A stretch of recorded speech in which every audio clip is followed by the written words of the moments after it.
नमस्कारल्या एका खूप महत्वाच्या कायद्याबद्दल. अंधश्रद्धा निर्मूलन कायदा. हा कायदा म्हणजे अंधश्रद्धेच्या नावाखाली होणारं शोषण थांबवण्यासाठी उचललेलं एक ऐतिहासिक पाऊल आहे. चला तर या कायद्याबद्दल सगळं काही सोप्या भाषेत समजून घेऊया. पण हा कायदा समजून घेण्याआधी एक खूप बेसिक प्रश्न आहे नाही का, तो म्हणजे वैयक्तिक श्रद्धा आणि समाजात होणारं नुकसान याच्यामधली सीमारेषा नेमकी कुठे ओढायची. हाच प्रश्न या कायद्याच्या अगदी केंद्रस्थानी आहे आणि आपण याच प्रश्नाचं उत्तर शोधणार आहोत. तर सगळ्यात आधी हे बघूया की अशा कायद्याची गरजच का पडली. समाजात असं नेमकं काय घडत होतं की सरकारला इतका कडक कायदा करावा लागला. हे जे काही प्रकार आपण पाहतोय ना, ते त्या भयंकर वास्तवाची एक झलक आहे. विचार करा, आपल्या समाजात नरबळीसारख्या अमानुष प्रथा होत्या. लोकांची आर्थिक फसवणूक होत होती. आजार बरे करायच्या नावाखाली शारीरिक छळ केला जात होता आणि काळ्या जादूच्या नावाखाली तर मानसिक आणि शारीरिक अत्याचार होतच होते. हे सगळं शोषण थांबवण्यासाठी एका कायद्याची खूप खूप जास्त गरज होती. पण हा कायदा काही सहजासहजी बनला नाही बरं का. यामागे एक खूप मोठा संघर्ष आहे आणि एका व्यक्तीच्या बलिदानाची एक मोठी कहाणी आहे. ही गोष्ट आहे डॉक्टर नरेंद्र दाभोलकर आणि त्यांच्या महाराष्ट्र अंधश्रद्धा निर्मूलन समितीची. तब्बल 18 वर्ष, 18 वर्ष त्यांनी या कायद्यासाठी लढा दिला. पण दुर्दैवाने 20 ऑगस्ट 2013 रोजी त्यांची हत्या करण्यात आली. या एका घटनेने संपूर्ण महाराष्ट्र हादरला आणि सरकारवर प्रचंड दबाव वाढला. शेवटी त्याच वर्षी हा कायदा वटहुकूम म्हणून मंजूर झाला. यावरून आपल्या लक्षात येतं की एका चांगल्या सामाजिक बदलासाठी किती मोठा त्याग करावा लागतो.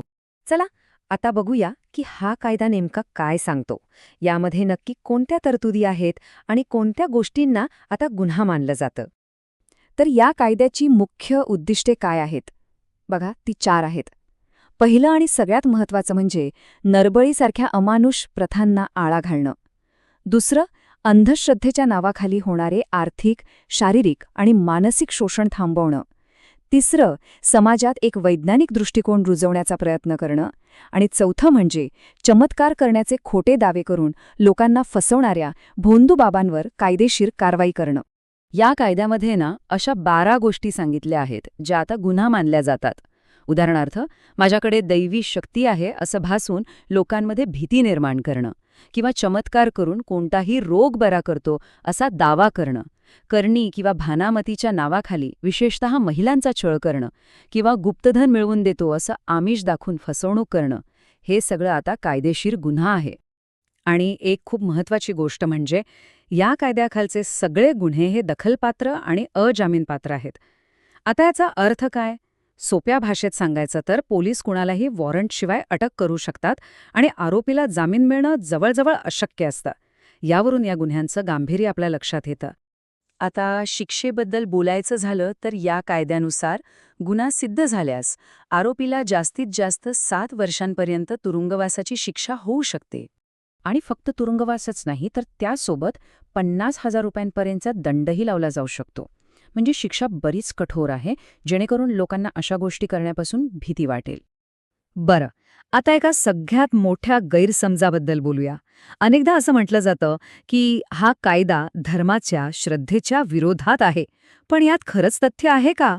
हे बघा, कायद्याने एक गोष्ट अगदी स्पष्ट केली आहे. तो कोणाच्याही वैयक्तिक श्रद्धेच्या, घरातल्या देवपूजेच्या, भजन कीर्तनाच्या किंवा कोणत्याही धार्मिक विधींच्या विरोधात नाही.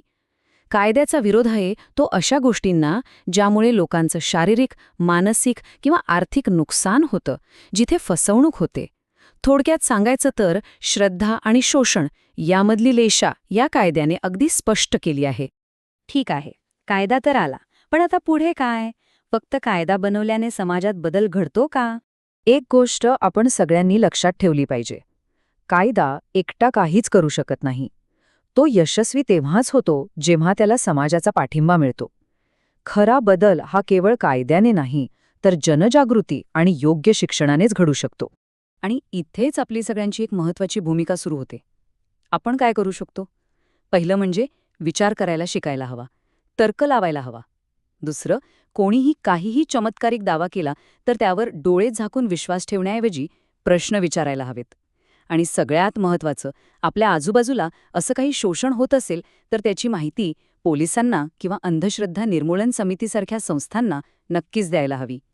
आणि शेवटी एक प्रश्न जो आपल्याला विचार करायला भाग पाडतो, फक्त कायदा करून लोकांची मानसिकता बदलता येते का, की त्यासाठी आपल्याला वैचारिक पातळीवर सतत काम करत राहावं लागेल? यावर नक्की विचार करा.